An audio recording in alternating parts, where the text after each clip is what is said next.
The views and opinions expressed on this program are solely those of the host and guest and do not reflect the opinions or policies of the station, its owners, or its advertisers. All content should be considered editorial in nature. Listener discretion is advised. Well, everybody, good evening, and thank you for joining our live broadcast this evening. I'm Peter Pappas. I'll be your host for this evening. We are proud to be the only homegrown conservative talk radio show in the region, and we know this is the smartest hour of radio. Our job is to give a voice to the conservatives of Fayetteville, Cumberland County, and beyond. This evening, I welcome my co-host, Laura Musler. Hello, hello. Good to see you again. It's like you're almost forgetting my name. Man, Laura, this old age, it's, yeah, maybe. So, but welcoming, I wanted to welcome Ms. Lia Hasapis. Hi. Of the Greek Orthodox Saints Constantine and Helen Greek Orthodox Church, the only Greek church of Fayetteville.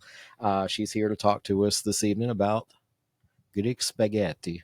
Yes. So, Leah, it's nice to see you. So nice to see y'all. You've been working pretty hard. I see lots of social media. Yes. So I do all the social media for our church, St. Constantine and Helen Greek Orthodox Church. And right now we are working. Wednesday is our 66th annual Greek spaghetti dinner and pastry sale. So make sure everybody comes out, saves the date, and gets spaghetti. Tickets are sold at the door. So if you didn't get them prior to that, come see my mom day of. She will be there. As well as all the ladies of our Philoptikos, who will be selling all homemade Greek pastries all day long. Okay. So Philoptikos is just the women's auxiliary of the church. Okay. And this is the longest running Fayetteville Greek festival. Did you know that? This isn't the festival. This is the spaghetti dinner. Spaghetti dinner. Yeah, okay. Then you do host the longest running festival. We do. Okay. Yeah. So see, at the festival, everybody's looking for the spaghetti. Yes, they are. Everybody gets it backward. right. Yes. Okay. So the week before Thanksgiving is all spaghetti. Mm-hmm. That's all we think about. Mm-hmm. See, the Italians, we call it pasta. Pasta. We're having pasta. Pasta. Well, Mm-hmm. where are the Italians in the pasta? If you're eating pasta in Fayetteville, Liver and Luigi's is made by Greeks. So Well, but we have pasta and gravy. Gravy, ragu. Okay. No ragu. So, No. well, that's what I feel. Well, don't they call the heavier sauces ragus? I'm not sure. I'm not thinking out of the jar. Yeah. But, No. Yeah. So we certainly don't do it out of the jar. No. How long have we been cooking and preparing the sauce and all that stuff? They have started prep work Saturday at 8 a.m. Wow. I believe. They make 10 gallons of sauce? Like how much? Yes. 900 gallons. Right. Is it meat sauce or is it marinara? Meat sauce. We like meat. Okay. Oh, yeah. We're meat people. One more question. Does it have pork in it? Sausage? No, Meat it's sauce? ground beef. Okay. Just ground beef. Just Just making ground sure. Yeah, no, that is a good. That is a Yes. good point these It days. is. Yeah. But I we do like I don't meat. want to feed Jim some Yeah. pork laden spaghetti, and then he's not allowed to go back. Yeah. So All meat sauce. so 900 gallons of sauce. Yes. Can and you buy the sauce on the side? You can buy the sauce just on the side. Okay. So you can make your own noodles if you want, or get the spaghetti and then bake it the next day with some other noodles, however you'd like to do. But spaghetti and sauce, $10, and then all pastries range from about $10 to $15, depending on which pastry you get. Yeah. And Darden Jenkins says that the Greeks make the best Italians. Well, thank you, Darden. Good to see you this evening, sir. So I know some things have changed with the spaghetti dinner as I've gotten grayer in my years. I think I was I commented on, now I'm going to forget her name. I commented on somebody's post and said, yeah, you all got it made. You got Parmesan packets and everything. And they made us kids scoop it out. We have with the little gone ramekins. back to the cheese. Oh, you have? We have Okay. gone back to freshly grated Parmesan. Nice. Thank And God. that is, that started last night, prep work with our Okay. community, and it continues tonight and into tomorrow as well. Right. Okay. So there is that pain Yes. being visited upon. Yes, Is we it don't only- have is it the only the Greek- boxes anymore. We used to have the boxes. Oh, I God, even you did the suck. boxes back in the day. Yeah. Almost 10, 15 years ago now, when Yeah. I was little making them. We have now the microwavable safe dishes that Right. you can take home and reheat. The boxes you could not, because they had aluminum in them. Well, it was called Greek school / free labor camp on Mondays before spaghetti dinner. That's what the Nice. kids did. But Yeah. that's part of the community. It is. That's exactly right. That's what you want to do. The youth group, I think tonight is going. I think they're going to have mikasita and then do the cheese after. Okay, now, so how many do you have in your youth group, just out of curiosity? I think right now is about 20. Okay, good. That's a good turnout. That's all the way from kindergarten, I think, to high school. Okay. Excellent. That's pretty solid. Yeah. These things were all kind of nascent when I was coming up. There wasn't much like our youth group consisted of a bunch of malcreants Okay, running around. do you have to use like $5 words? I mean, I'm just saying, we live in Fayetteville, nascent. Well, I didn't say miscreant. I should have said malcontents, but Okay. somehow most of us ended up in professional. Like we Right. aged out of it, but there just wasn't a lot of that, because the church was very young. It's only 75 years old or so now. Yeah, I'm only 29, so I've only been there 29 Yeah, I've years. got a whole generation on top of her. So, like I graduated with her aunt, so we were the same age. And, Okay. But I'm glad to see y'all really working hard and doing for we're the church. trying. And you have decided, or you were elected to be. I'm back on parish council. I begin that term again in January. Okay. But I still help. I helped throughout the year that I was off this year too, so I did a lot. I just needed a little bit of a break, but I'm back, and Well, I will always be available to help. Your social media is great. I think you're behind a lot of that for the church, and I am. think I try to. we need to support you by sending you pictures so that you can have plenty in the toolbox. Yes. I pulled all the ones from Fayetteville Observer, all the old ones Right. that everybody had. Yeah. And then I got some sent to me over the weekend, so I've posted all of those. So we have all the black and white ones, and then my mom over the years have collected the actual picture itself, and she's put them on board. So if you come Wednesday, you can see them. They're all on board with the old tickets as well. That it said $1.25 for salad, spaghetti, and a coffee back in the day. Wow. Who the hell who wants coffee with this spaghetti? I know. So, but yeah, so It's the coffee for you while you're waiting in line. It must be. I Yeah, guess it must so. be. Got to stay warm. But no, I really have enjoyed the pictures that have been. So did you get those like from Observer Archives? Yep. How did you get they those? came from Observer Archives that I got from, and then people over the years have saved them and they've sent them to me. Okay. So I have a few from other people that I'm getting ready to post later today as well. Nice. And tomorrow and Wednesday, I'm going to try to go live. I actually have to work half the day, so I will be there at a portion of the day going live, and then everything else. So maybe we should go there and start asking, not political stuff, but we'll ask them facts about the spaghetti dinner, see what they know. Okay. Yes. Yeah, That'll maybe work. we could do that. So Or Laura, Greek facts. Laura- Facts. Greek facts. Yeah. Mhm. yes. Yeah. You weren't here at the last CCRWC meeting, and it happened to be on Ohi Day. Oh yeah. So I went, and me and ChatGPT fooled around a little bit, and I went out and they let me speak to the Republican women from Cumberland County. This is why, Yeah. heroes fight like Greeks, right? Mhm. So Nice. Yeah. It was a Sorry, good I missed speech. that. Yeah. Sorry. Well, you're always instigating crap, so you just didn't want to, you don't want to come here that night. I was uninvited, You so were disinvited. Mhm. Yes, that's fine. Well, you whatever. can't be on all the lists, Laura. But I can. Well, You should be. Thank you. Exactly. I should be. so Leah, again, thank you for what you've been doing. Lisa. It's Leah. No, I'm Oh, Leah. Leah? Leah. I have Lisa. Yeah. Okay. What's Leah short for? Vasilia. Vasilia. Yeah. Okay. How pretty. Which is also the female Bill. Yes. Really? So her name is my middle name, Vasily, Okay. but she's got the female version. Mhm. Okay. I don't know how. We've got to have a whole other class on how the hell Greeks figure that stuff out. Yeah. But They Yeah. just If I was a boy, I would have been Billy. she would have been Billy. Vasily. She would have. Okay. And the American translation is Bill. Yeah. So my middle legal name is Bill, which it's my dad's. That's what they call all Yeah. the Vasilis, right? Mhm. But it's like Vasily's so much cooler. It is. But I my- like it better But too. my father is Especially nowadays. Don't screw Leah. Do Well, the Well, look. my name is spelled different. It's Lia. Okay. yeah. It's not Lea or Leah. Okay. I'm Lia. Mhm. But see, she's of the generation where it started to be, it was accepted. It was okay. When my dad came over, they were trying to assimilate and not bring attention. I have cousins, Peter and Bill Pappas, that are attorneys, and he actually changed it to William Mm. because he wanted to blend, because that was law school back in the early 80s, late 70s. So Yeah. I like mine is a factor of my dad wanting to blend, Mhm. which I kind of wanted to change it back to Vasily. That's really cool. But anyway, I'm so Vasilia Hasapis. Vasilia That's my Hasapis. I like full that. name. What a pretty name. It doesn't get any more Greek than that. I swear to Right. God. Mhm. So- I was named after my grandmother. My grandmother was Isaura. Isaura? Yes, from Portugal. And I like so they that. called me Laura because it's spelled Isaura. And they're like, let's get it close. Okay. All right. Well, I wanted to thank you for what you've been doing. It's very noticeable. I know you're not alone. You have a lot of people. Yes, we have a whole behind team you. doing everything. So where is this spaghetti dinner? How much are the plates? Where can we pick it up? What time does it start? Tell me all about Okay. it. Wednesday, November 19th. That's in a couple days. That's literally the day after tomorrow. Mhm. 10 a.m. to 7 p.m.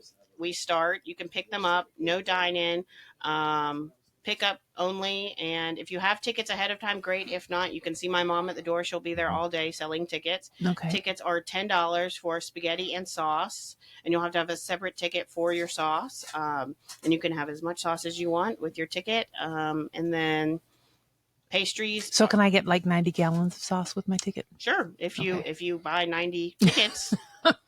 You got the money, honey. We got Yes. your sauce. No. Yes, we'll That's give it. you as much And- sauce as you want And with the your Greek ticket. pastries are it's pretty much everything you have at the festival. Yeah, very similar. I think they added I think there's a chocolate one. I can't remember the name, but That there doesn't is. belong. Yeah, but it's really good. And what's the address? 614 Oak Ridge Avenue Very good. at our church, St. Constantine and Helen Greek Orthodox Church. Awesome.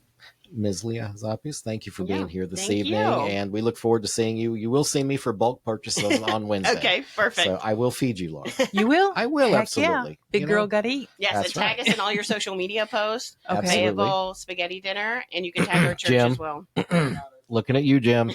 Okay.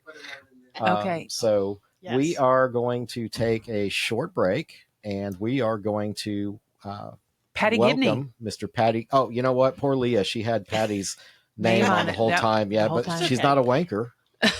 Well, yeah. My bad. I don't I'm know so if sorry, she is or Leah. not, I It's didn't- okay. So, but Leah, Okay. thank you so much for being Thank here. you. Patty's going to switch with you. So Okay, perfect. have a good evening. Thank you. you. What? Because somebody didn't go to the store and get them. You're supposed to be eating M or Yeah, we'll get there. So welcome back to the Carolina Cabinet. We are live. Hello. Hear me. So Now you I'm can. putting mics on now. Okay, so, you yay. know, okay. Stop talking about the deficiencies of your host. That's she's pretty much trying to tell you, Patty, that I didn't do stuff. Is what she's Isn't saying. that- I Isn't that how it is? it really when you're a is. man, It really it's is. kinda It's just- never enough. Take the He abuse. volunteered. He volunteered to do it. I did. And I you- did volunteer, you dropped the and ball. I did drop the ball. And you'll be paying but for the rest of your life, and you it deserve wasn't it. like I was.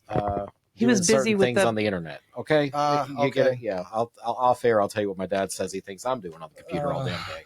So we did not go around the room and talk about what we've been up to last week or so. So you got anything spectacular, Madam President-elect? Let's see. I went to Greensboro for the weekend, and unfortunately, it coincided with Eleanor McGinnis's funeral that I missed. But luckily, you were there, and I heard it was did go. beautiful. Yep. But yes, I was at the Federation of Republican Women fall meeting. Hello. Fall meeting. So what happened last Saturday in Greensboro? Oh, last Saturday at the Well, XCOM. So you went 2 Saturdays in a row. Two didn't you? Saturdays in a row. Okay. So the first Saturday. The first Saturday was the North Carolina Executive Committee, which means you have to be on the board.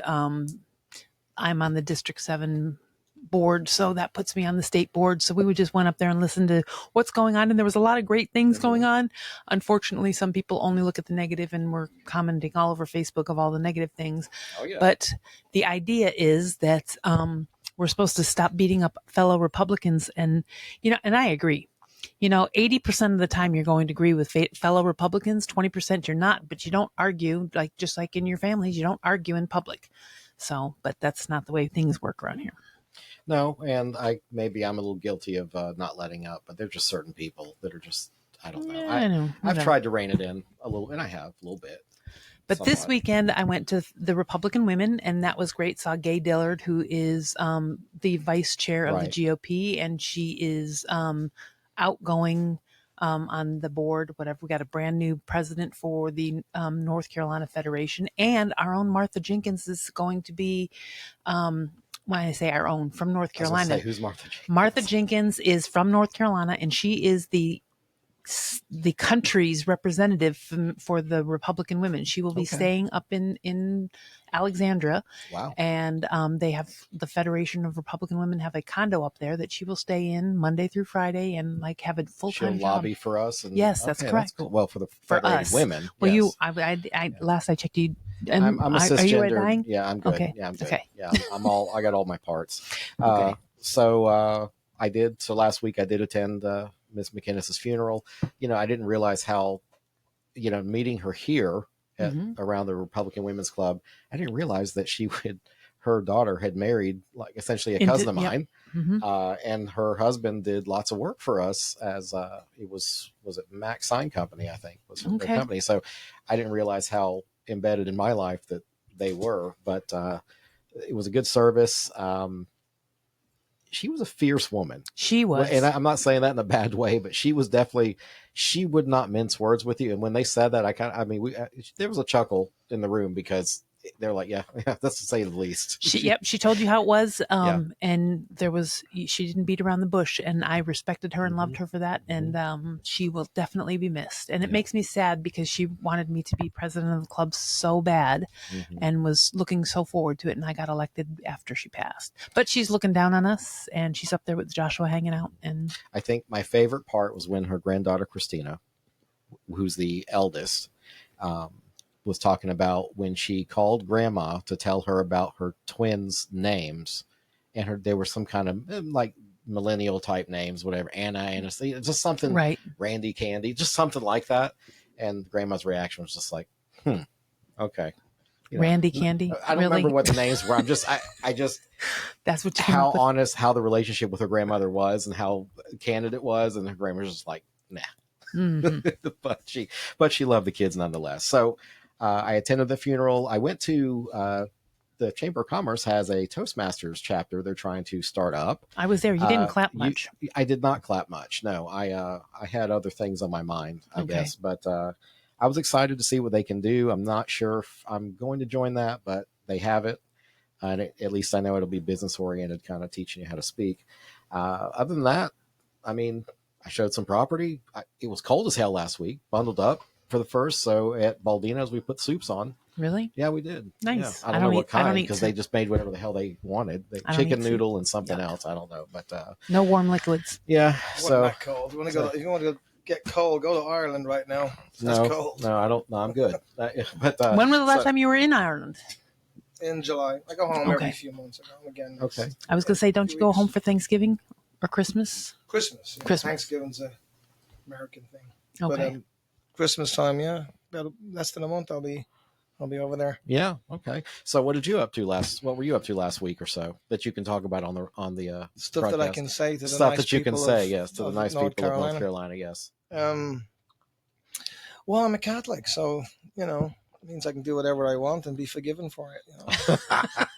No, I mean, work. Keeping my head above water. I suppose we're doing well right now. We're very busy.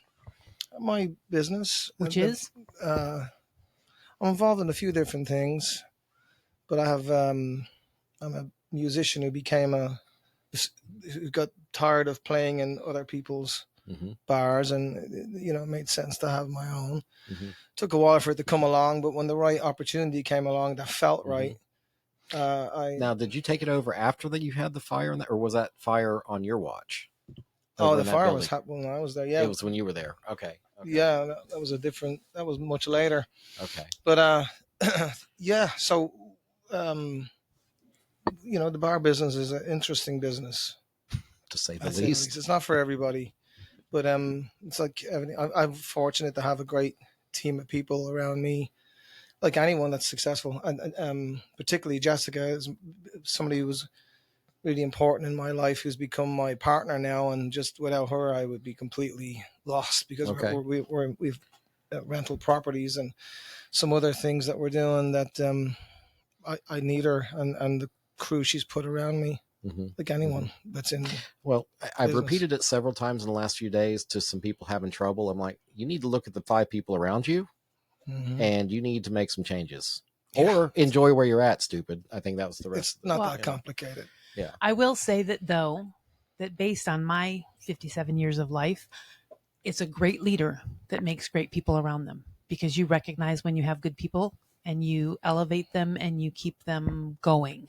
And so you have to be the great leader in order to surround yourself with great people, along with Jessica. Yeah. Well, thank you for that. I mean, you do what you think is right. It's the area of your life that you have to be most honest with yourself. If you're going to lead people, right? Otherwise, you shouldn't be doing that. When you're serving people, which is what politicians are supposed to be doing. supposed to be doing. Mm. But I know it's more complicated than that. But business is the same way. I mean, there's lots of different ways of doing business, and the grass always tends to look greener. Other people are doing it better than you or whatever. But it's been you learn as you go. But it is truly the community that you put around you. I don't know which famous business person said, it might have been Getty. I don't know, but he was asked if, what if you lost everything tomorrow? Everything was gone. What would you do?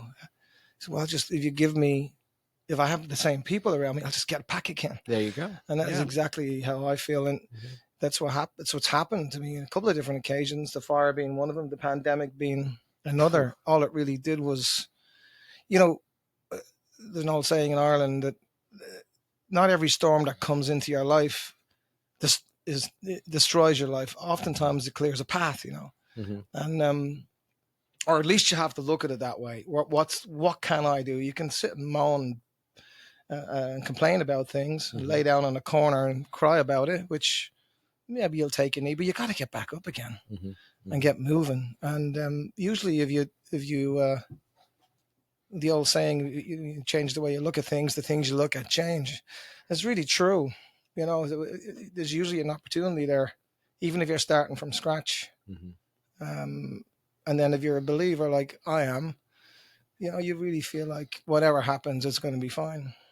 Because you has your back. So how long have you had the Paddies as it stands now? How long have you been over there? How many years? Well, it was late 2006. Okay. I was we did the deal to buy it, and it was from the Wheeler brothers, or two nice, James and Chester, and gave me a great deal on it. It was a perfect starting point. It was a little hole in the wall kind of dive bar, which is exactly what I wanted. And anyway, I was already, Bill, my music partner and friend Bill Ierby, and I were playing in there every Friday anyway. It was packed, every week. So, but it was definitely. So you knew the business. You knew what was there. I knew a little bit about it. I've been in it enough. So that's 20 years you've been on your own, essentially. Oh, yeah, almost. So we're going to call that a good lifetime of experience. But as a business owner, 2006. That means this year coming up is going to be 20 years. Yeah. What do we do? What 2007 is when we opened. Oh, okay. So okay. March of 2007. So we're going to have a big party in March of 2007. Maybe he's going to have a big party every March 27th. Yeah, it's a big party every March. But as a business owner, because I had this discussion the other day. Family business I'm in, that means family talks, and we have to speak to each other. Sometimes not so nice, that can be difficult, and sometimes a little bit regretfully. But at what do you feel you're at a point? Because I'm not, that you know everything, and everything's just humming along and doesn't need you. I think that is complacent thinking. I think you get to a point where everything's running smoothly, right? Right now, but it's running smoothly in part because you're there, because you're on top of it, because you're paying attention. You're doing the things that got you there, but you have to keep doing them. Is what you kind of do. You can't pull back and expect it to run the way it would if you were there. No, absolutely not. And Jessica and myself, particularly her, the nitty gritty, the systems that are in place, managing that. That has to always be around. And I think I go in there. I don't have to work like I did in the early days. I remember vividly, playing a gig with Bill, finishing at 2:00 in the morning, and then rather than go home, just sleep on the pool table, because the Time Warner guy was coming in the morning, and we didn't really, I was just starting. I didn't mind it though. You just did. You were whatever. also 20 years younger too. That's right. But see, That's that kind right. of crap now makes me twitch. I know, it's nuts, isn't it? I don't, so. But I loved it. I loved all of that. I loved everything. That's why our place is like a bit like a museum. There's knickknacks from all over the world, and people have been in and out of there, and it's a very special place, and it's a good place, and it's run with integrity. And we, anyone that knows us, I don't care who you are, you will behave in my building. Yes. I love it when you do those videos of people that don't behave. Those are my Well, they're favorite. just morons that write dumb stuff when they get thrown out or they don't like something. You know, there's right. plenty of Oh, those. I love those. I look at They're on your YouTube, aren't they? mhm. They are, yeah. Well, it's really, look. I have no problem. You're not going to be perfect all the time. There are sometimes people will have a complaint, or they'll write a review. Which again, writing a review, I find you're just people who, if that's your thing, let me write reviews. You're so full of self-importance. Well, People like that are just generally annoying. But if you must write a review and you're fair in it, I got no problem with that. You know, the place gets packed. You can't get to everybody quick enough. Somebody grabs your wife's butt when she's walking by. Well, that's not my fault, but if we see it, we'll take care of it. You know, Where do I have to walk for that? come over. You'll have lots of hands all over you. Yeah, no, I'm just No. Well, people that write the reviews, you do have to take it with a grain of salt now. Like when the reviews first came out, like on Yahoo, Google, all that stuff, 30 years ago, 20 years ago, you took everything to heart. But now you read the review, and the first thing I do, if it's in the least bit negative, I click the name of the person that reviewed to see what else he reviewed. Yeah. I had one a few days ago. This guy's just miserable. Everything's 2 stars to this guy. Right. Except like a Right. McDonald's or something stupid like that. So I was like, you know what? Yeah, you not even going to respond. It goes with the territory. Yeah. Now, to say that it doesn't affect business is, I mean, It does. It does to some extent. Yeah. You know what I mean? However, you hope that people, like you just said, I'm reading a review about whatever. I think it's matured enough that people don't knee-jerk react to a bad review. Like they will click and find out. Or just reading the way that somebody is reviewing, if they're fair in the review. Right. But if you're just talking smack, you know, well, then I think people see through that. You know, you're just an idiot. And in the cases where I responded, it was mainly because it was just downright insulting. You know, you think you're going to take a swing at me like that? I'm not going to swing back. You know, sorry. Yeah. You're going to, you know, put your name out there. Fine. Then I'm going to read to the public. And I felt at first it wasn't about entertaining anybody. It was just about punching back. This is what this person said. And I'm talking about people who would say things like they'd insult our entire, everyone in play. I went to Paddy's where all the women are sluts. Or all the guys, you know. I know. I was going to say, Peter will be there next week. Yeah, I'll be there tonight. But just insulting all the females that come out there, or all the men, or whatever kind of people, you know, that kind of thing, which you'll hear from folks that talk that kind of stuff, or even worse, and they'll insult their entire community. And there'll be people from Southern Pines, you know, which always makes me laugh. Folks down there, you know, most of them used to live here. And they go down there and then they forget where Fayetteville is and just talk smack. So full of shit. They've elevated their social status by moving to Southern Pines. Heads buried up their arse, you know.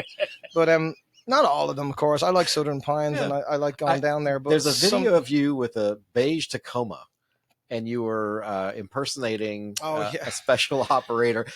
A special operator archetype. It was a character. Exactly. It was not. Anyone in special operations does not behave that way. Because he had the Oakleys, he had the Tacoma, he lived in his friend's bonus room, I think, and he was trying to rope this girl to go home, but it was you. Yeah, it was pretty good. It was basically when you do my kind of work, you listen to women particularly lament all the various crap they have to listen to from men trying to pick them up. And in the Southern Pines area, apparently, there's a lot of young lads who are either in, or they're trying to get into the special operations community, or they're brand new in it, whatever. Sure. And part of the whole, or they're pretending that they are. So apparently there's a whole outfit that you wear. Yeah. Certain kind of clothing, certain kind of car you drive. The Ranger panties and the black shirt, I think, is what you. Well, I exaggerated a bit just for comedic relief, you know. But I think when that came out, I shared that one around a little bit. That was worth a share. It got that. God, thousands and that. Yeah. Well, I'm looking on your.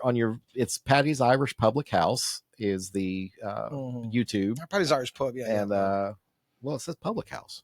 Yeah. Well, that's what pub is short for. Oh, at Paddy's Irish Pub. Right. Sorry. Yeah. Okay. So the link. Yeah. Sorry. I'm trying to correct you in your own damn name. That's all right, buddy. So let's see. Popular. Let's see here. Yeah. You got a lot of. Now I'm a little disappointed. We haven't been entertained in about a year. It's the last time you made a video. Well. Those kinds of videos. Well, I kind of ran out of steam. I think I'd said my piece, and also people just stopped. Stop reviewing? Well, not so much stop reviewing. I think the people who are most ridiculous kind of Didn't want to be clapped back at. like you get called out on something like that, we're putting your name out there and your photograph. You know, if you're going to take a swing at me, then well, okay, Peter Pappas, you know, all right, have the intestinal fortitude to put your name behind it. All right, Yeah. and now I'm going to put my name behind what I'm going to say, and we'll take the Pepsi challenge out there in the public. And you know what you'll do? You'll run and hide because you'll be embarrassed. Anyone, either unless you're an idiot.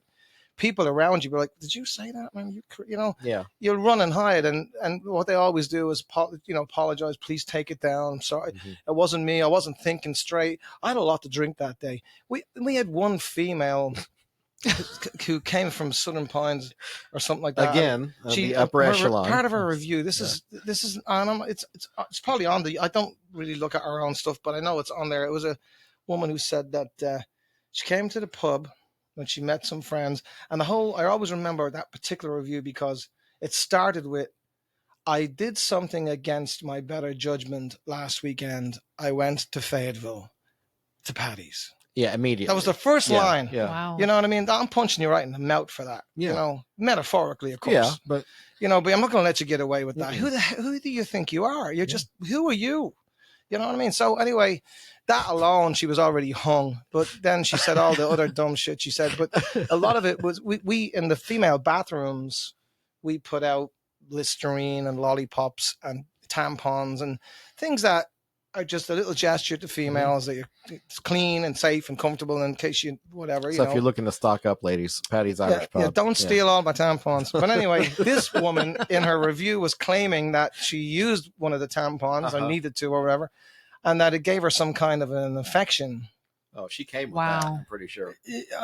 Well, I mean, I'm not a woman, but I know enough about women to know you don't get yeast infections from tampons, brand new, whatever. But again, she embarrassed herself in the review. And of course, I read the whole thing and then just lambasted her about bacon bread or whatever I said. And I was thinking about I had our family contact me, our brother, no threats. But what's he going to threaten me over what? I'll just turn it around on him, asking me, please, to remove it, and saying I'm apologizing. And say, look what she wrote. What would you do if you were me? Oh, I don't blame you one bit. I can't believe that she did that. Well, she needs, and usually they're the kind of people that do it all the time until finally someone says it's like a bully that finally gets their ass whipped. I'm not going to tolerate that. Sorry. Well, so you missed the earlier part when we were talking about you at the GOP meetings the past couple of weeks, and you talked about there was a recurring theme of Republicans being told not to speak ill of other Republicans. And I immediately said, well, I try, but there's only so far. And I've tried to tamp down some of my, negative stuff I have to say about some other Republicans, but it's very difficult. Very difficult. I think it depends on what your motivations are and the way that you say something. I mean, what is a Republican? What is a Democrat? You're talking about another human being here, I think of I like the idea of what the only Democrat, current Democrat that makes even a little bit of sense to me is Senator Fetterman. Which I'm not alone there, Yeah, but he has to get accused of being a turncoat against his own party for him to be appeal to other people, because he's not following that party line of course. And the way I look at it is, what I was getting at is that I think, in all fairness, what's amazing as an Irish person, it's amazing to me there's only two parties in this country. It's unbelievable. How many do you have over there? It's a coalition of parties, a whole bunch. Maybe there's too many of them, but it's a wide variety that handles people's various foibles, whatever you're into. Again, it's just the fact that both parties.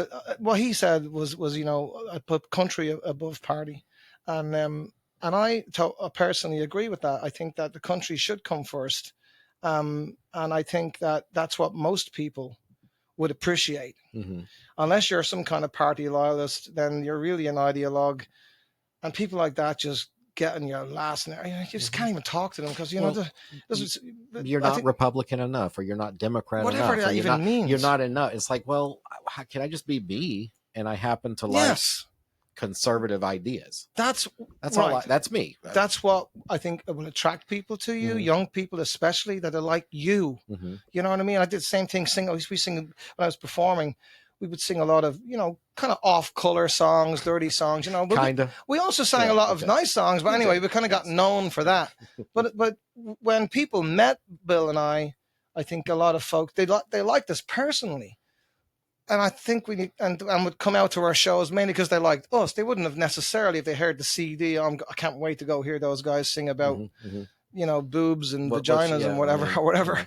Drinking. Well, I was there for us. I mean, gosh, Patty, I've known you performing in this town since you were at Double Bogies. Oh my.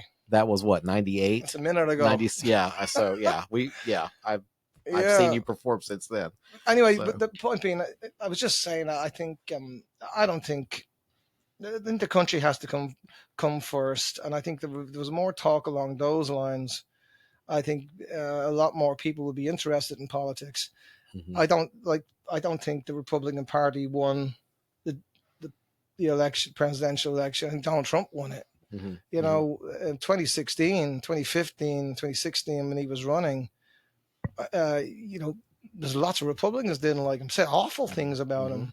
A lot of and those Republicans that said things against him were told they're not Republicans because the groupthink was telling you if you didn't like Donald Trump. So I was not a Donald Trump fan. I wasn't at the beginning. And I was a Marco Rubio fan. And this past, what was it, 2020, he ran.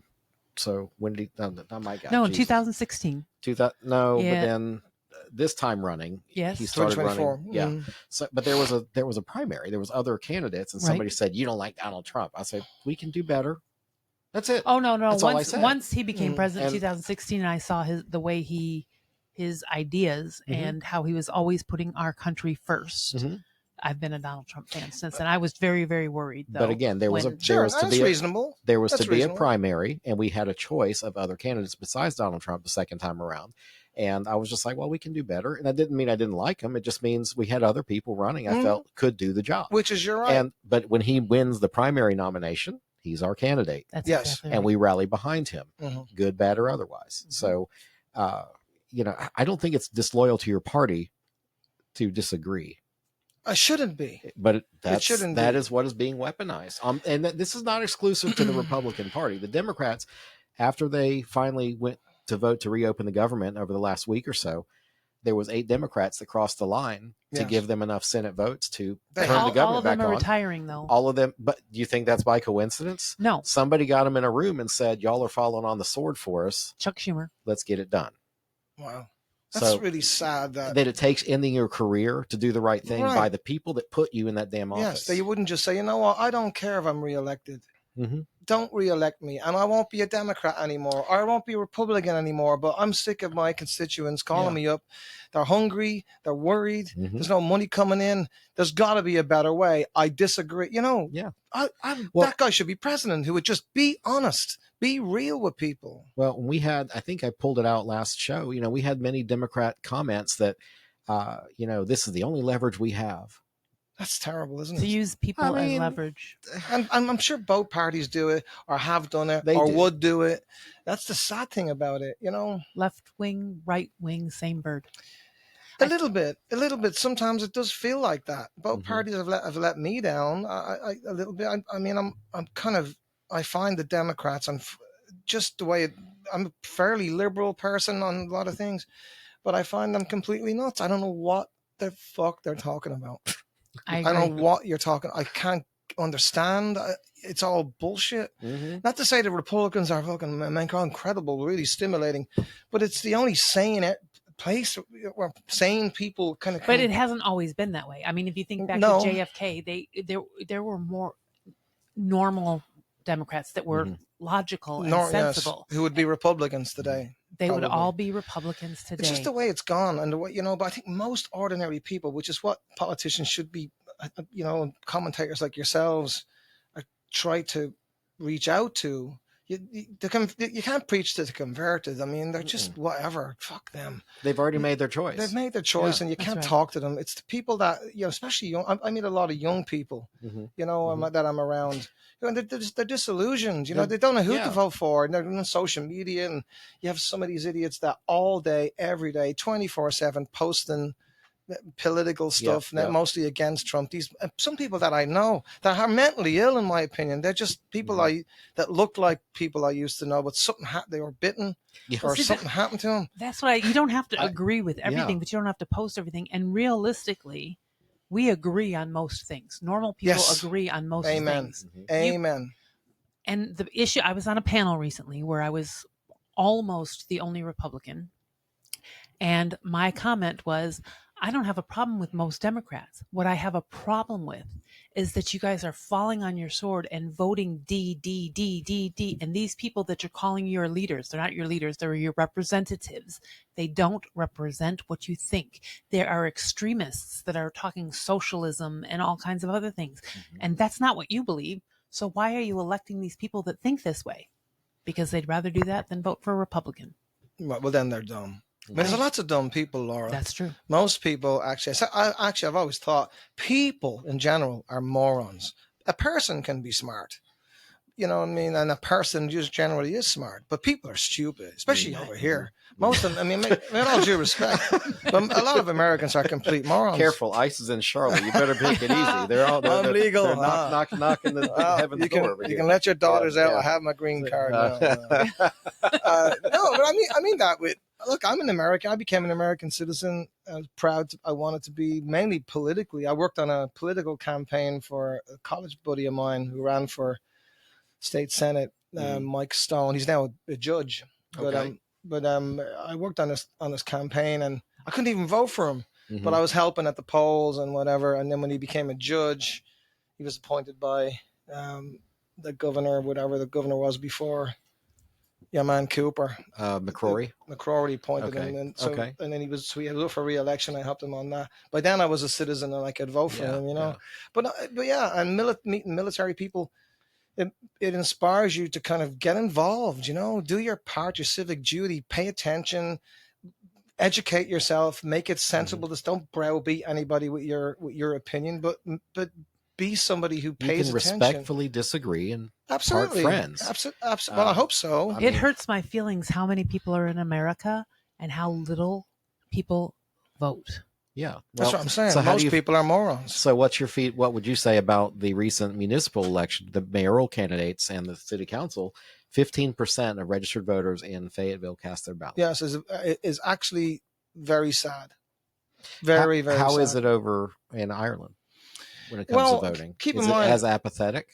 I think there's general apathy with politicians all over the world. Right. Now, I can't really, to be honest, speak too intelligently about Irish politics, as I don't live there anymore, and I haven't in well over 30 years. I go there all the time, right? And I pay attention to Irish news every day. I'm on the RT News website, the national news, but they're very left-leaning. Yeah, it's very left-leaning country, very left-leaning people, generally speaking.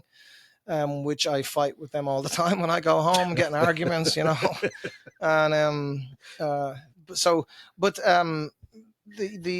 talking about a country about the size of Indiana, about between 4 and 5 million people. It's a much more closed community. So people, yes, I would imagine that the voter turnout is much greater over there because it really impacts you. Plus, you tend to know your representatives, like they live right over there. Right. It's much more communal. Do they give like a national day off for voting? Do they do anything really different than, because we don't have a national day or anything, do they?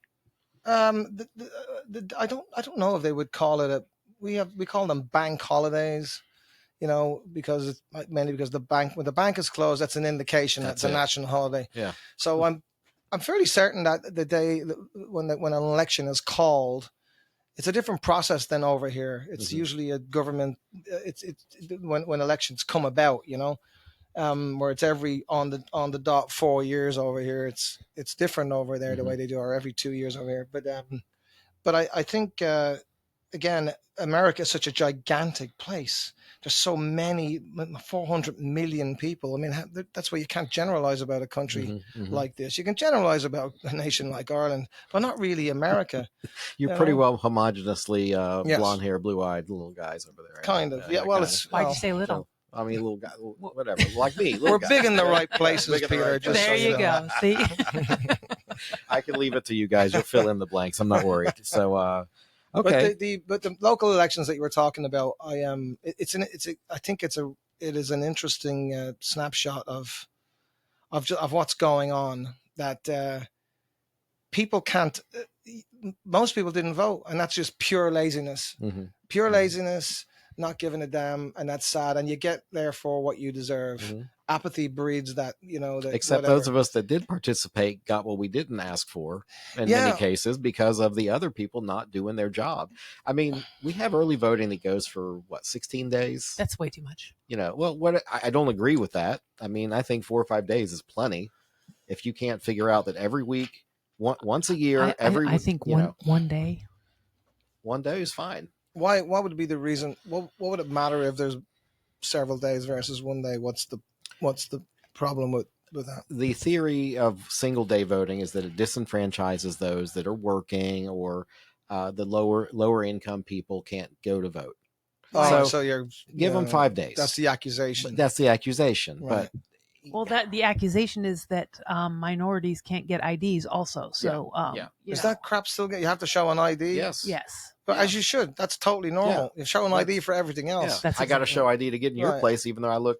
As soon as the kid at the door sees the 19 on my birth date, I'm like, yeah, screw you too, kid. He's like, oh, you're good. You're good. But no, it's a fundamental thing in the country for any access, cigarettes, liquor. Well, it shouldn't be a partisan. That shouldn't be a partisan issue. And unfortunately, again, most people, I think, would agree with that. There's going to be some far left dipshits that don't, but that's. Just like there's far right dipshits that have weird beliefs. Okay, shut up, would you? Yeah.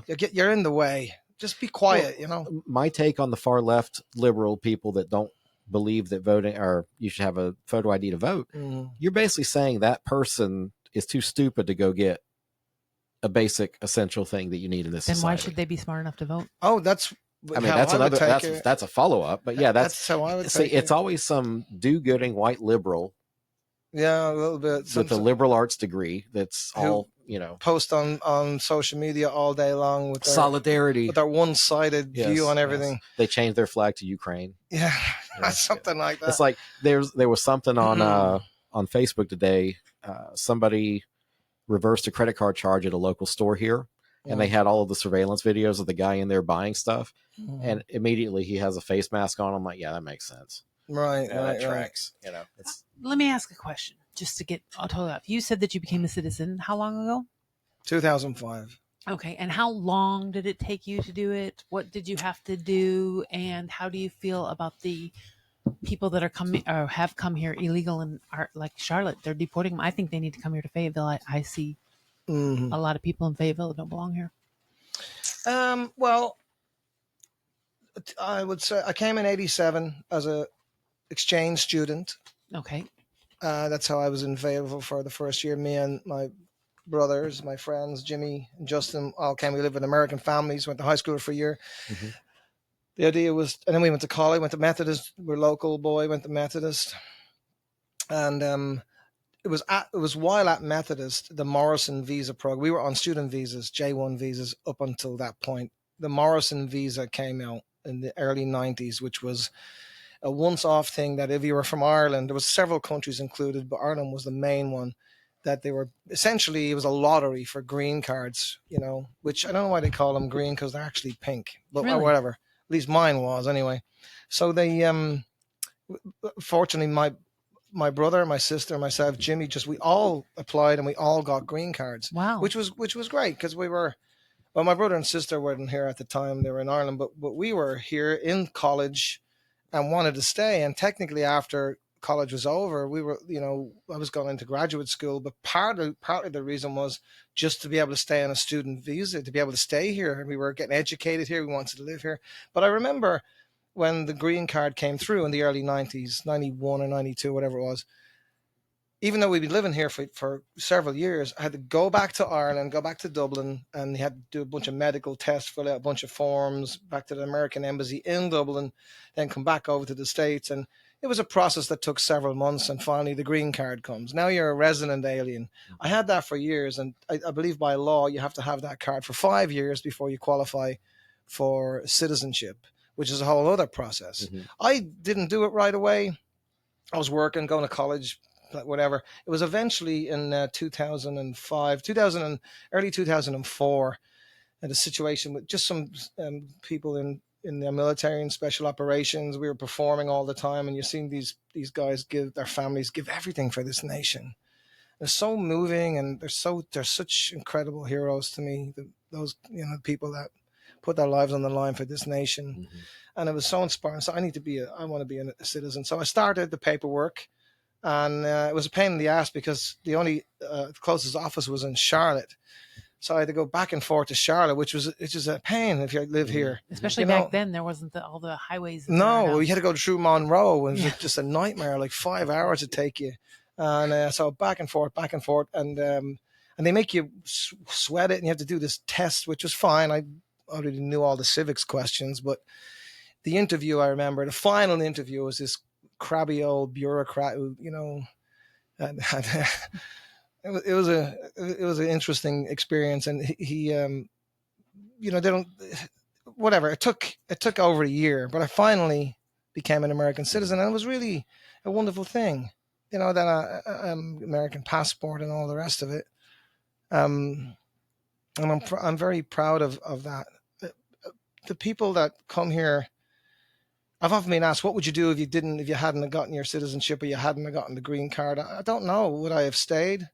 Probably. I might have. I might have. The way I look at it is, I had to do a lot of stuff to be here, and so did my brother, so did my sister, so did Jimmy, Justin, Dave Holmes, Finbar Clancy, Willie Vasquez from Venezuela, whereas Fernando was from El Salvador. All people I went to college with who were foreign exchange people who did, what they had to do, what the law said to become legal here.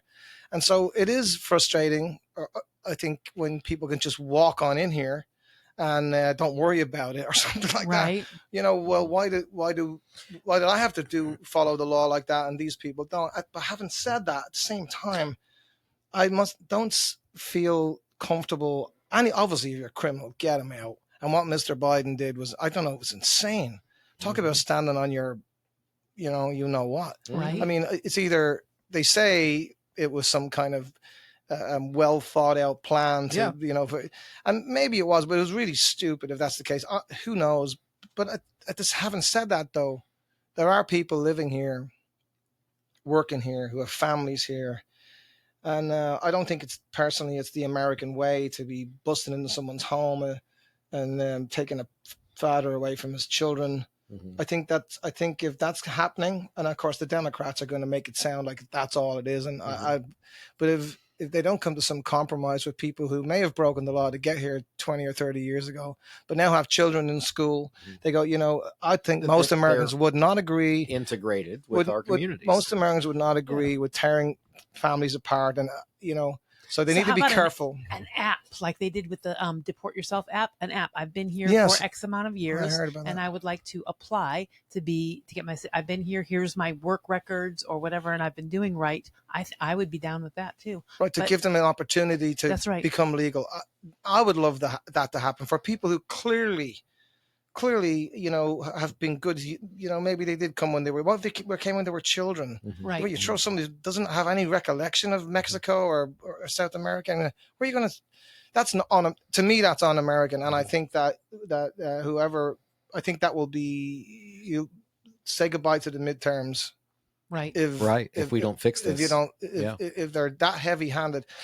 Having said that, I don't blame ICE one bit. If I was an ICE, I'd be covering my face. I mean, the Democrats make me laugh. They just want to be able to go after their families. You realize they have to do that because of the protect retribution. Their families. Yeah. They're just doing their job. And so I have been following the enforcement action in Charlotte. It's called Charlotte's Web, Operation Charlotte's Web. Yeah. I spent about 20, 30 minutes on hold with ICE and DHS today. I was trying to find...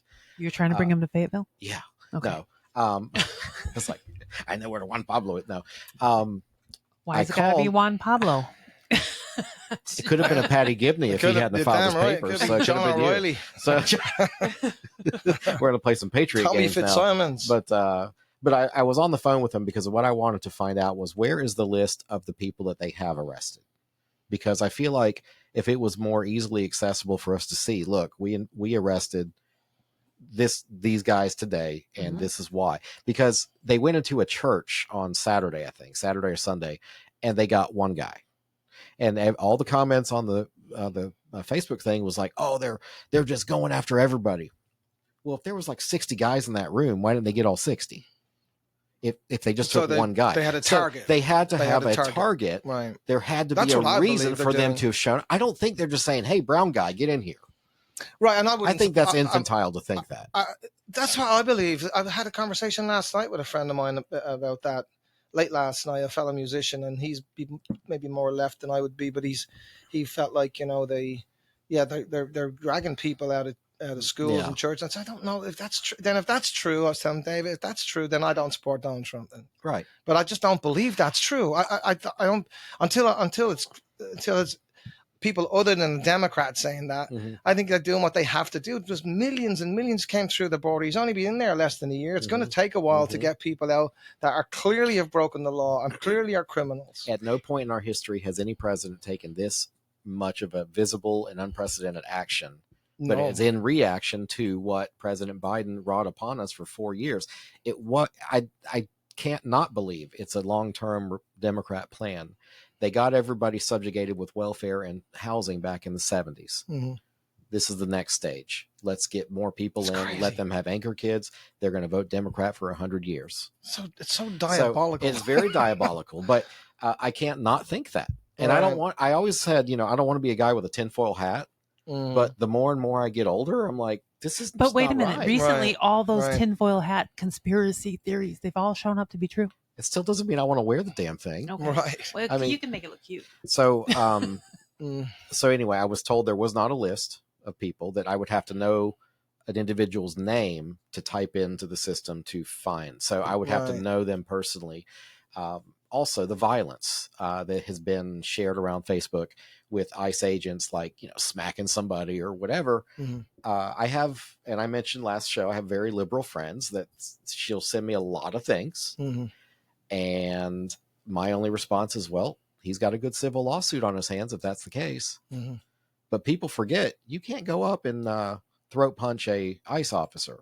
You're getting your ass whipped and going as you should, and you're going to jail probably. It's a law enforcement officer. Absolutely. Yeah, I mean, we've forgotten that. Hey, you got a badge. Let's play cool. If he says get out of the car, take your butt out of the car. Yes, I think some people forget that, and at their peril, let them forget it. Who cares? I mean, if you're dumb enough to strike a federal officer or a police officer, you're good luck. I think one of the videos, there was 2 rows of ICE agents marching, and one person comes from off frame and does shoves the one, and then the one behind him hits them. And it's like, well, what did you think was going to happen? Yeah, you're going to get a cupcake. I mean, they're going to take you to jail. As they should. I think, again, be that as it may, hopefully the administration it will come up with a way to kind of soften this blow a little bit and say, look, hold on, here's what's going on. And at the same time, maybe introduce a new immigration bill that will work with farmers, for instance, who need seasonal workers. Well, we have programs for that. Yeah, we do. We do. I'd heard that. We do, but look, let's take your situation as an immigrant, legal immigrant to this country, a naturalized citizen now, right? Yes. If you had compressed the time that you were just screwing off in college and didn't do anything, if you erase that and say from the time you started your process to get naturalized to the end, how much time, how many meetings do you think you had to have? How many touch points with our government? Could you even quantify that? I mean, it was substantial. Exactly. It was at least a year. Okay.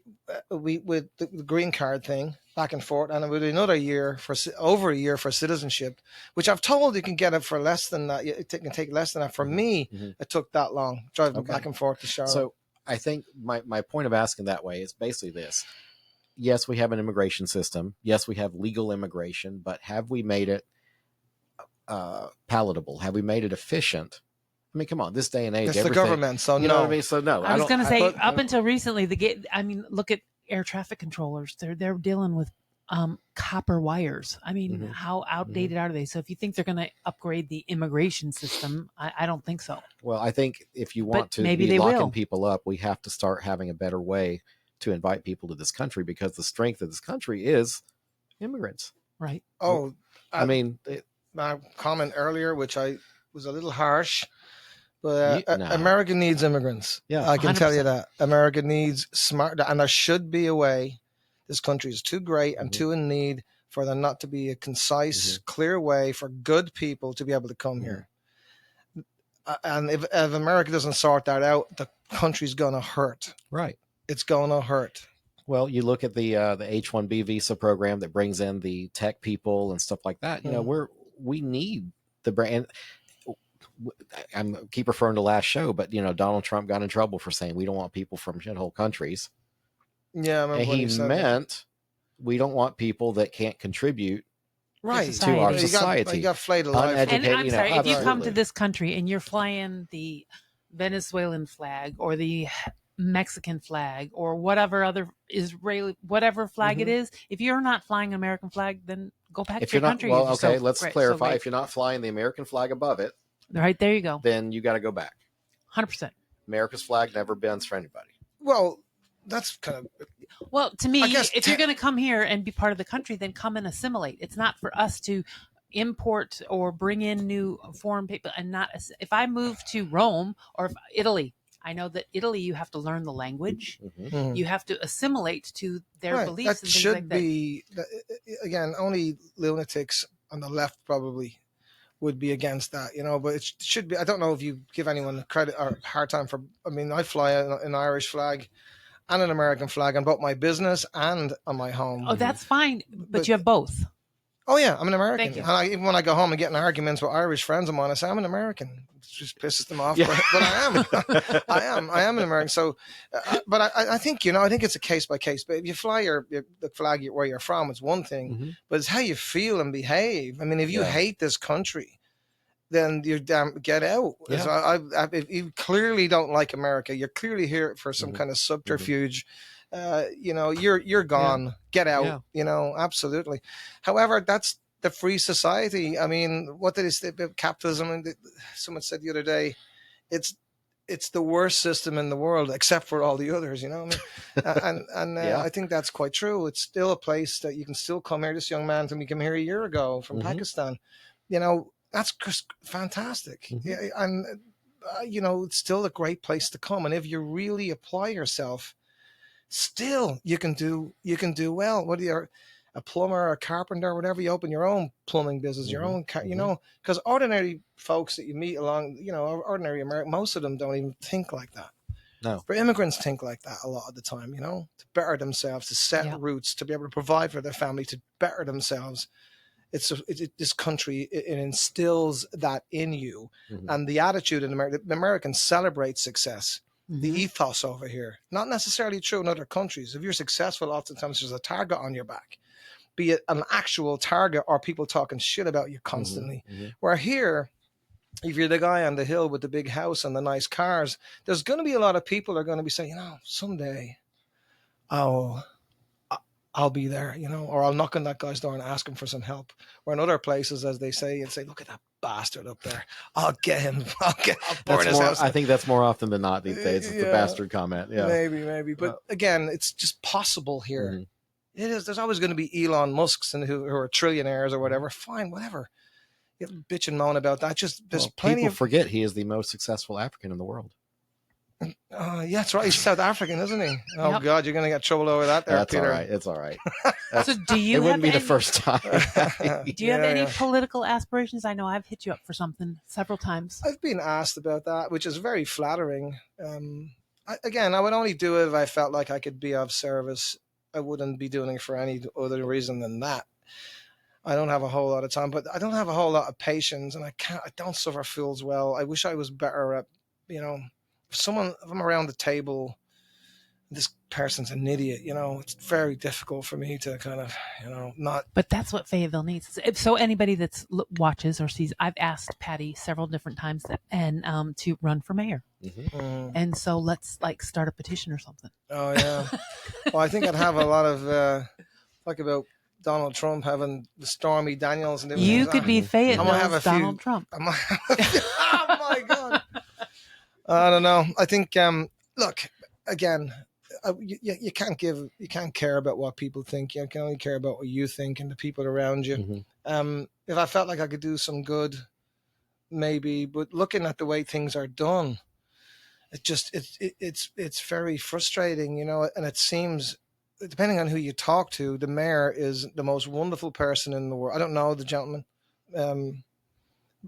He's a wonderful guy and a good man and a successful man and awesome. And then other people that you think he was damn Al Capone or something, that he does all these dirty deals and he buys property knowing that in 2 years' time it's going to be worth 10 times that. And I don't know. I mean, the thing is, if you want to be able to go to bed at night. That's a very fair assessment of how we view our elected officials. If you would hope that he's a good man, I'll give him the benefit of the doubt. I'd like to be given that benefit of the doubt before thinking I'm terrible. Meet me first. Talk to me first. It's hard to know what the truth is, Peter. I don't know, but I've spoken to him and he's very well. He's put together. He is one of the classiest men I've met. Yeah. Awesome. And he keeps getting elected, so he must be doing something good. I mean, right? I mean, there's got to be good things about him. In the last cycle, we're Republicans, so we're supposed to pull for Republicans, right? So it was really weird to be in certain positions where I was pretty much defending Democratic candidates because of what you mentioned, he's Al Capone, right? He's doing all this stuff and shady deals. And I was like, according to what? And what have you seen? Because if he's able to do that, teach me. No kidding. I don't. That kind of rhetoric doesn't help, Peter. No, it's divisive. You have to be able to work with people. If I could be mayor or was anywhere around that, I'd want to be able to work with people. Can we just be candid with each other? Yeah, right. And leave all that bullshit aside. What can we do that's good for people here and be transparent about it? But it seems like was that your acceptance speech? No. I don't know. I'd need to really think about that. Come on and be put on the spot show. Yeah. No, not really. Again, I'd need to educate myself as to what the issues are. I'd need some insider, help to understand so I can talk intelligently about the issues that the city is faced with. To be able to talk about economics and understand and know what the numbers are and be able to speak intelligently. Otherwise, again, but I would be coming at it from an independent standpoint. I think even if I was politically affiliated, I'd be much more, I'm going to be me before I'm you. So I'll live in your house for a little while, but only as long as it suits me. But if you start saying shit or doing shit that I don't agree with, that I compromises my principles as a public servant, then I'm out. Or else I would definitely be. I'd be a Fetterman, or I'd be saying I don't agree with that. Well, luckily at the local level, you don't have to be partisan for the municipal elections. That's right. Right. For the upcoming filing, which starts December 1st, I think. That's for senator, state sheriff, house, sheriff, stuff, and then Congress and Senate. Yep. We have the U.S. Senate race. Yep. And can you do good, Peter? I mean, can you do?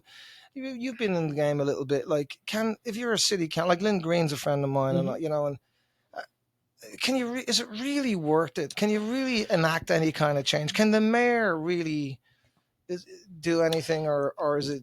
I think the problem is the optic that you're there for 2 years and there isn't much you can do in 2 years or 4. It's the seeds that you help to plant that will come to fruition in 10 years or 15 years. Right. It's getting the economic development guy to come in the room and say, okay, which 5 projects are looking to come here?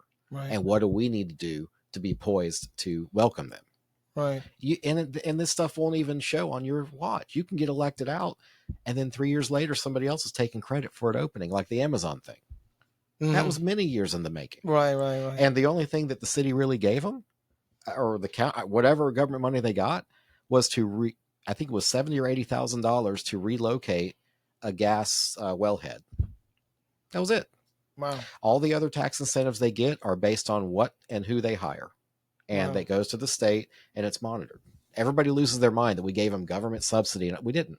Right. But you have to learn the job. So misinformation. Misinformation rules the day. Like, that's the thing. I think you'd have to have public, like, you talk to the public, or have a go on television or something where you have what was the president that did fireside chats, wasn't it? Eisenhower, FDR, yeah. I like that idea. Just talk to the people and just tell them the truth, even if it's unpleasant, and say, look, I know that you're disappointed about prices or whatever, but we're working on it. Stick with, just be straight with folks. Be straight with folks. Conversate.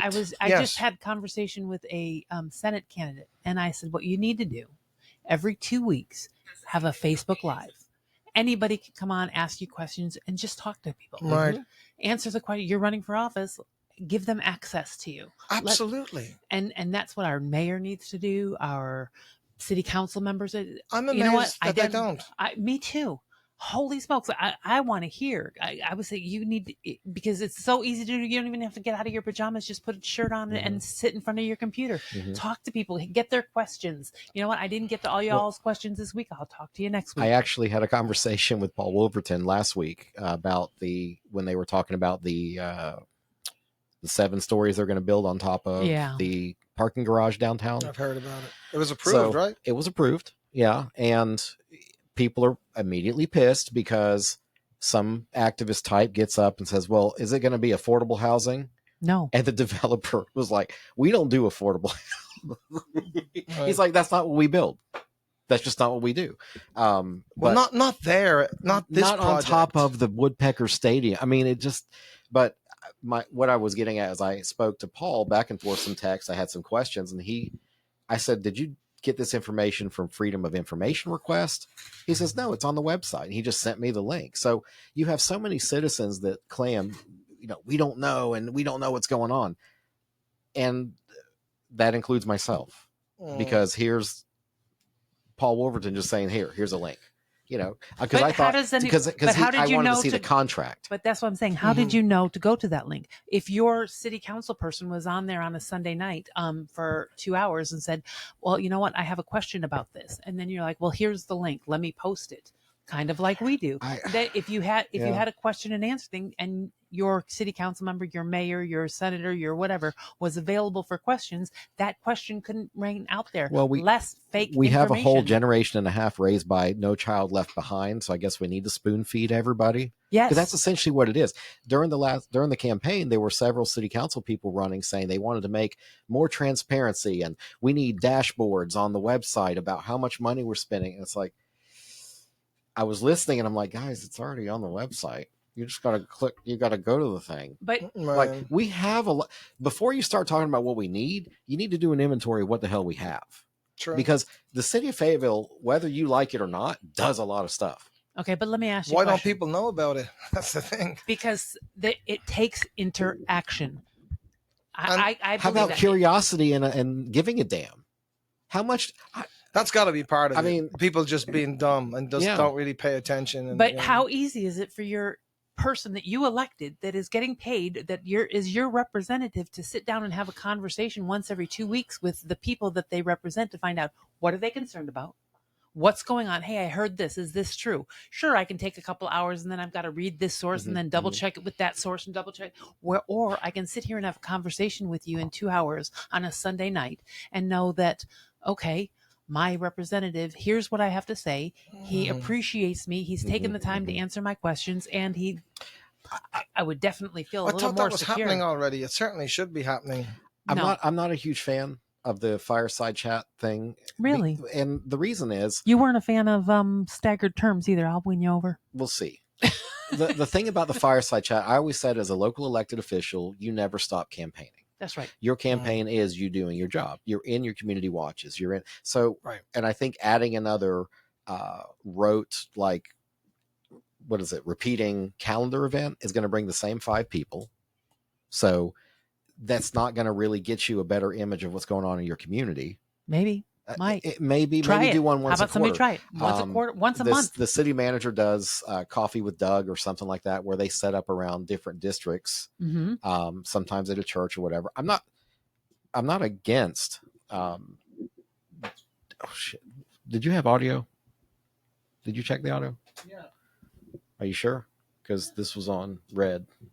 I was actually checking everything while I was driving. Hi. Okay, so you heard us? Okay, all right, good. My heart Oops. stopped. Just double check for me, All the please. wonderful stuff we talked about. Yeah. I can hear me, but yeah, just tell me if you. Oh Lord Jesus. Okay, good. Whew. So it was on red though. Gave me a heart attack. Well, how that? Anyway, whatever. Anyway. All right. So we're Technology. all right. If you guys can't hear us, please say something. But anyway, so I just don't know if communication. It's you're talking about communication. There's different ways of doing it. I tell people go on the city website, sign up for the weekly email, and you immediately say, "Well, that's for stuff that's happened in the past." But there are links to what's the city has on the calendar. But at the same time, see, Monica's on here watching as usual. Hi, Monica. In order to get people engaged, people new to the community, you have to come up with new ideas. So, and realistically, our younger community, we want them more involved, right? Then we have to go where they are. I completely agree. They are on Instagram. They are on. That's true. I would be a supporter of that. When the recent property tax hike went up, I remember young man De Vere came out with a video and all of that. Yep. Now, regardless of what the content was, it was nice to see that somebody was on a platform that everyone was looking at all day long in their daily. He was explaining what's going on. You know, a little bit more of that would be really helpful, I think, and that's what I would be interested in doing. You know, the president would do fireside chats, probably not the mayor of a small town, but it could be something similar where you've got access. Ask me. Here's what's happening. Here's some of the rumor mill. This is not true. Right. I didn't buy that property over there 2 years ago. I've never owned it. You know, or else, you know what? I did. It was before. You know, just whatever. Just be straight up about it. That's right. I'm not breaking any laws. We are going to build a nice, facility there for blah blah. That's better for the community. All right, then you explain it. If you don't like it, it sucks to be you, but I'm not breaking the law. Right. Well, speaking of Chairman De Vere, there is today he released he has a Substack. It's called De Vere Dispatch, and today just happened to be the day he put one out. And did I mispronounce his name? De Vere. De Vere. Kirk. Yes, yeah, I've met him several times. Yeah. Basically, just paraphrasing a little bit, I asked him a few weeks ago, like, how has the meetings with the smaller towns gone? This was actually election night. I spoke to him because he has been visibly visiting Falcon, Godwin, Eastover, these smaller communities in Cumberland County that people forget are part of us. Absolutely. And he says he's been well received because essentially we haven't been paying attention as a county commission or a county to these small municipalities. Right. And some of these places have budgets of like $100,000. Right. Whereas Fayetteville has $380 million.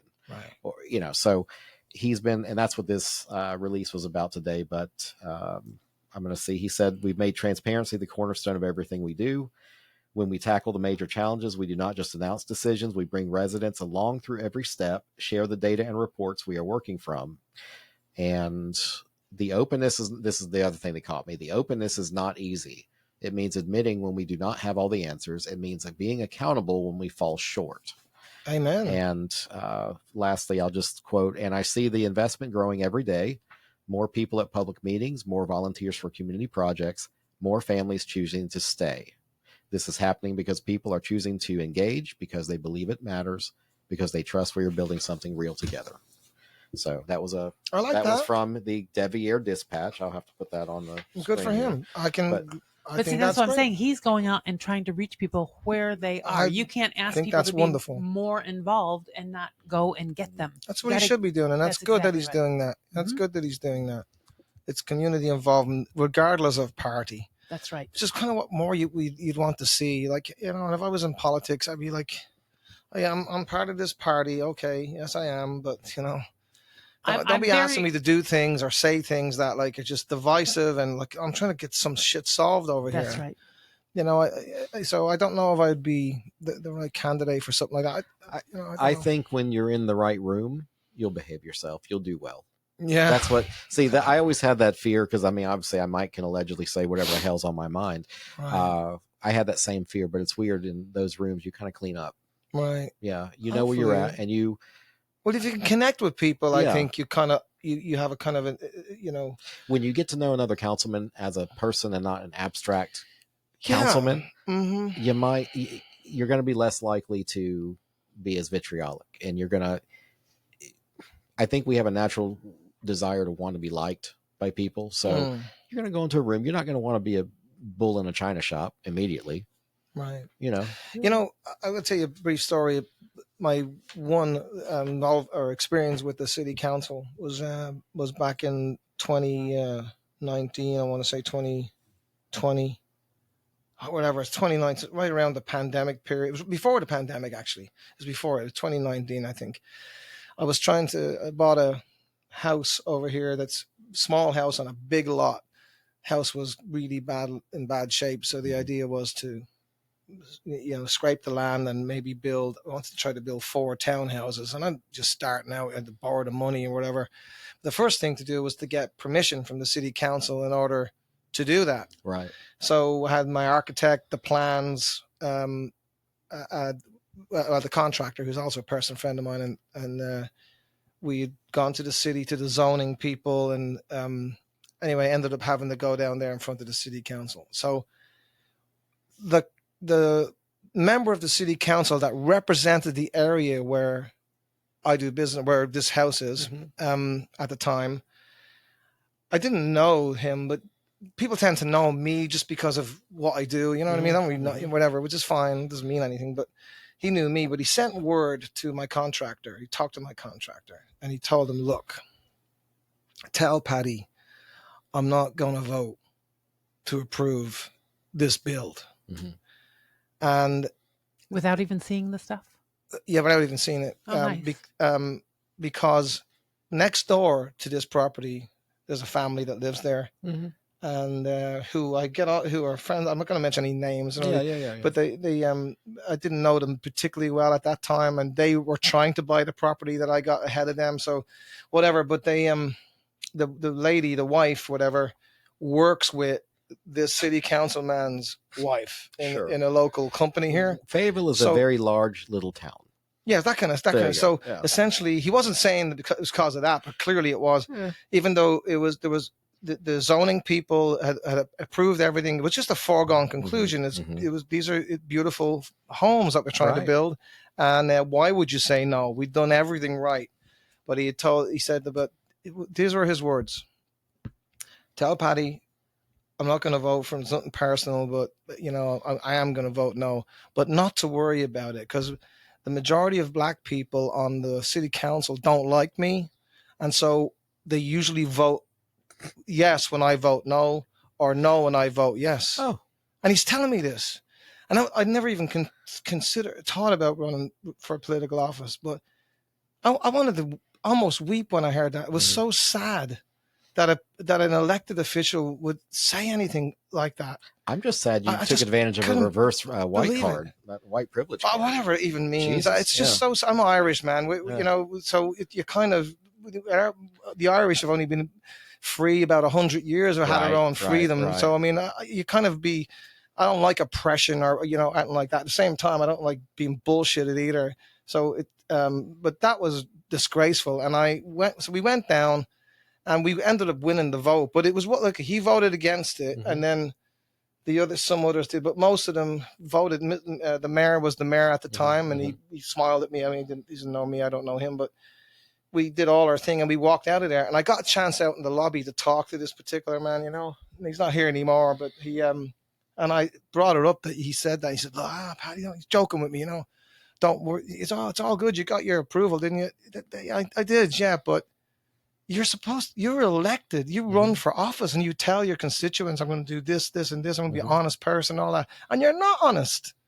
Like, what you did was to serve yourself or your wife or whatever it is, instead of saying, I'm going to do what's right for this young man has done nothing wrong. He's trying to build these homes. It's good for our city. He's done everything right. I'm going to vote yes. But you voted no, though. Now it's depressing. It was depressing to run into that. Maybe more appropriately would have been for him to have said that, but then recused himself from voting to make a decision. Because I could respect that. Because of a affiliation. I think people don't sometimes take that seriously enough, that that particular vote isn't worth your soul, let it go. Right. Maybe Just step away. And see, there's where I'm a little green, maybe I was really upset about it. I get it. And some friends of mine that say, yeah, don't worry about it, man. It's kind of the way it is. Yeah. And, but it was really, I just couldn't believe it. I felt a little naive. Maybe I am being naive still, but I just couldn't imagine. I wouldn't be, if I was in politics, I just can't imagine doing anything like that. Mm-hmm. That would go against the greater good because it's good for me. Mm-hmm. Or it keeps my wife from being pissed off at me or something. You've obviously never been married. I have not. Well, I'm basically married. I mean, I know. But I mean, but yeah. Anyway, whatever. I don't want to come across as holier than thou. I am anything but. I just would want to do good, Peter. If I was involved in anything like that. Well, and all of those experiences have shaped you to be the person you're at. You have that experience and that bench knowledge that you're taking. Mm. If you were to run for office, you have all that. You have all that in your rucksack. You've experienced all that.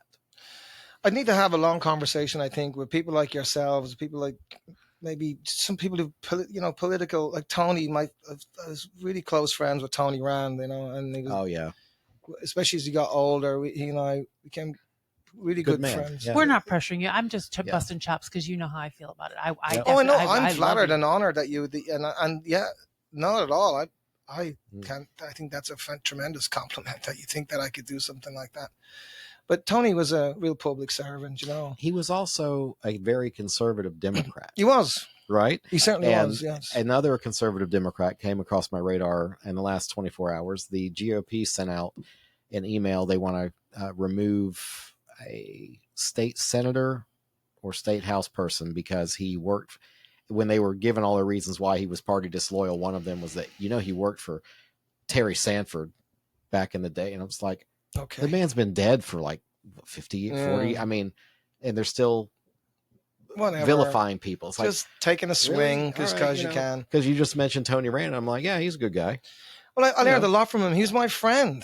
He was a friend, and he cared about me. And it didn't matter if I was a vote Republican. He didn't care. He just liked me personally. And that's what we need to get. We need to get to in politics, that there's certain things you're different. You differentiate on, and other things that you don't. You know what I mean? That you get along with the colleagues. You know what I mean? As best that you can, but you have respect for them. But he was a true public servant. And talking about helping people, when I was in his office, when he was a senator, even after he was a senator, his voicemail would be full. He had a separate phone line, and his voicemail would be full of all these people calling up with little old ladies that had a problem with our fence, and the city had come out, and or a family who wanted to get their kid into this particular school system because of this particular situation, and he was a little sensitive, and he would just help people. It was really inspiring. But he was also an absolute animal. He would always say politics and religion are the last refuge of a scoundrel. It's a quote he has from someone else, but I've never forgotten it. He says, beware of politics and especially religion because they're the last refuge of a scoundrel. But he would be able to help me kind of, educate me and kind of what I'm getting into. And I'd be interested to what he would say, because when I called the church, which is our entertainment space in there, I was trying to refer to the difference between religion and faith was my intention. Coming from a country that's torn apart by religion, I was trying to say that my faith is infinitely more important to me than religion or any religion, which of course pissed off a lot of, people who think that Jesus only loves them, Right. Anyway, but Tony was really worried about me at the time when I was doing that, and he was trying to convince me to call it the court instead of calling it the church. And he talked to some of the judges in town. I've already talked to the judges. They're going to give big portraits of themselves. You put it in Tony, man. Then I'm being a total pussy about it. I can't even say the P word, but know what I mean? It's out of the bag. We'll just go back. Sorry. If you're watching the live, they get it. So I'm being weak about it. But I am, because anyway, I don't know why I'm telling you that. It's just that I wish he was still around. I miss him. I miss him a lot. Well, and he's just an example of another long lost politician. Yeah. That we had people that we could look up to in these offices before, and now it's a little tougher because you just don't know what's coming next, what hasn't been revealed. It's hard to know. Maybe there's too much noise, Peter. I think social media has done that done that to us, where there's so much misinformation. Mm-hmm. You don't know what the hell to believe. That's why truth. so many young people don't vote, because they don't know what the hell they're voting for or what's really true. Sadly. Mm-hmm. Well, and even so, our own state senator, Ms. Applewhite, is constantly posting. I think she forgets that there's still Republicans and conservative people in her district sometimes. Yes, and she forgets that there are non-blacks in her name. Yeah, I honestly. Well, did you catch the interaction about the whole Republicans are stupid thing? I stopped and I literally stopped looking at her page because I get offended, and I'm like, this woman represents me, and she doesn't even want to hear what I have to say. She's told me to stop commenting on her posts and things like that. How about don't be so divisive? And I won't. But I just said, you know what? She's not worth it. It's a bunch of cheap shots, and I'm sorry. I've met her, and I don't have a problem with her personally, but it's just like, that's really, so she's shaking my hand and that's how she thinks? Yes, that is how she thinks. That's so she doesn't like anyone. And it's funny because I met her when I was running, and I was very impressed with her. And we had a conversation one-on-one, and I liked her. And I said, she's a smart lady. Right. And I was like, hey, if you ever need anything in Fayetteville, let me know. I'd be happy to help you. But when you get on Facebook and everything is so divisive and so I'm racially good with you charged. being racially positive towards your own folks. That's fine. I want to say I'm Greek American all day long. Cool. Irish American. Great. All right. But there's nothing wrong with those of us Hispanics or white people that are in your. Oh, that's me. You're Hispanic. I let you in here. That's divisive. Yeah. I mean, I know what you're getting at. You see if you want to say it, that's cool, but not everything has to be. Right.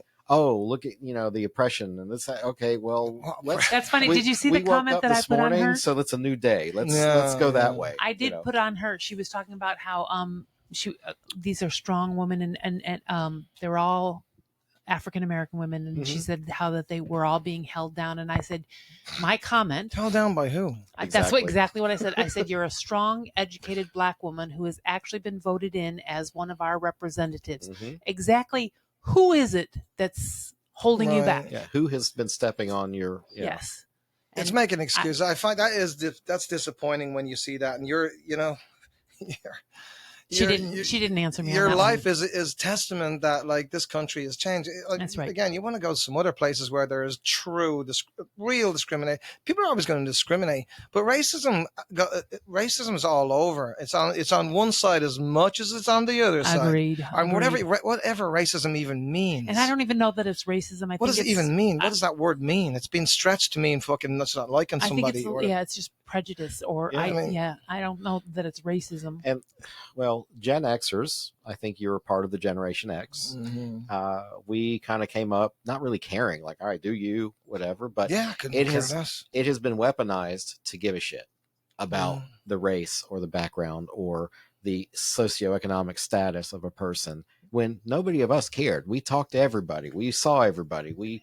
I don't care. Oh, you're super gay? Cool. Well, whatever. Be you. Just you. Yeah. I'll be me and you do you.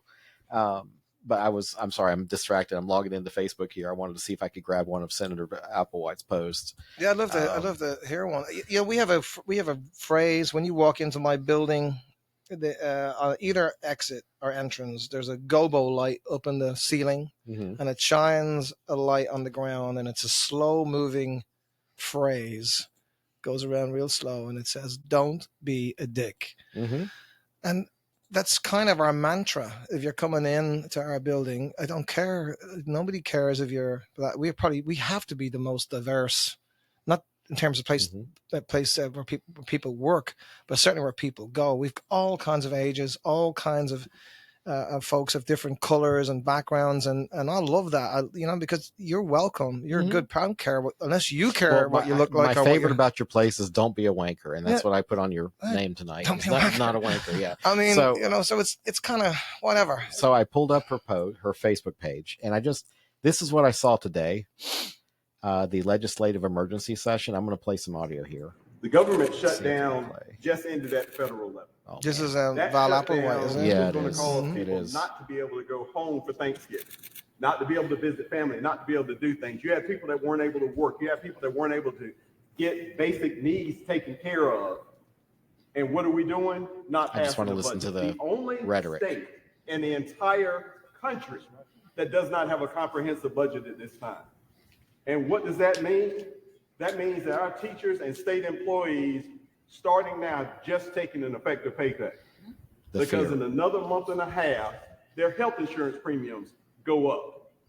All the expenses continue to go up. All the things that they need continue to go up. All of the services that we are providing for North Carolinians, especially through Medicaid, have just been cut off. We've got providers that are trying to figure out how they're going to keep their doors open during Christmas.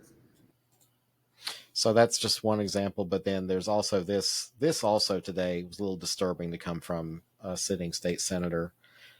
She's saying going down. Hold on. She said she went down her friend list and she was disappointed to see, and I'm displaying it now. Oh, all the people that posted, they like what Positive ICE is ICE. doing, this, that, and the other, but somehow that makes them enemies. Right. Well, then that's very divisive, and that's a poor leader. Yeah. But there's a differentiation between getting, what they're doing. They're just first of all, those guys are just doing their job. Yeah, they're doing what they're supposed to do. If you just don't like what they're doing, change the laws. Yeah. Right. Absolutely. Just like open borders are like breaking the law. Mm-hmm. Right. Either we have laws or we don't. So again, it's talking crap like that doesn't really solve anything, but are lumping everyone in the same bag. And I asked this evening about the legal immigration, because there's an independent journalist that I did have on here. He's got a TikTok channel. He does a tremendous job. His name is Stephen Horn. But he actually Is he local? He's in Raleigh, in Wake County. But he made me think about it. He says, when Republicans say you want legal immigration, or you're okay with immigration as long as it's legal, you got to realize that legal depends on who's in power at the time. So it was just but that's not true, because we have laws, and yeah, whether but they're they can following be changed. But that's the point. They have to actually change them through Congress. It's not up to the president to decide which laws. No, I agree with that. So but it just made me needs to think, change laws. he was right, because the classification, the definition of what legal immigration is will change throughout history. I mean, because it needs to change. The time you came in, what did you say was the type of visas, or what was the program? I was on I believe it was the J1 student visa. And then it Okay. switched. I had one.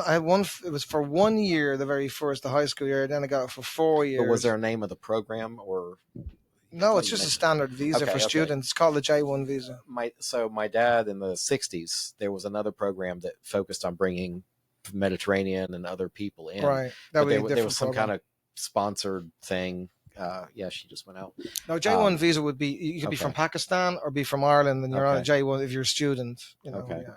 Well, I just, that to me says, if there's a motivation to bring people from a certain part of the world, somebody will sponsor a bill to bring those folks in. That's how I got my green card, the Morrison visa. The Morrison visa. That's what I was fishing for. Okay. So, hi Laura. You're back. Thank you. Yeah, I'm trying to jump in and out of here. So, y'all, we've been here a long time. It's only been an hour and 40 minutes. You think it's time to maybe? It really does. When you're having fun. I mean, I love having you here this evening. It's nice, yeah. I mean, we talk about politics, and this young man said, we talk about politics maybe a little bit. Talk about business. Mostly. I was going to say, why don't you give your business a plug on some of the programs? I mean, I know you got have any events comedy coming night. up? Yeah. Yeah, we do. Well, Paddy's is a in my mind is a fantastic international pub. It's not as much as an Irish pub, a Euro international pub, and we have lots of wonderful things.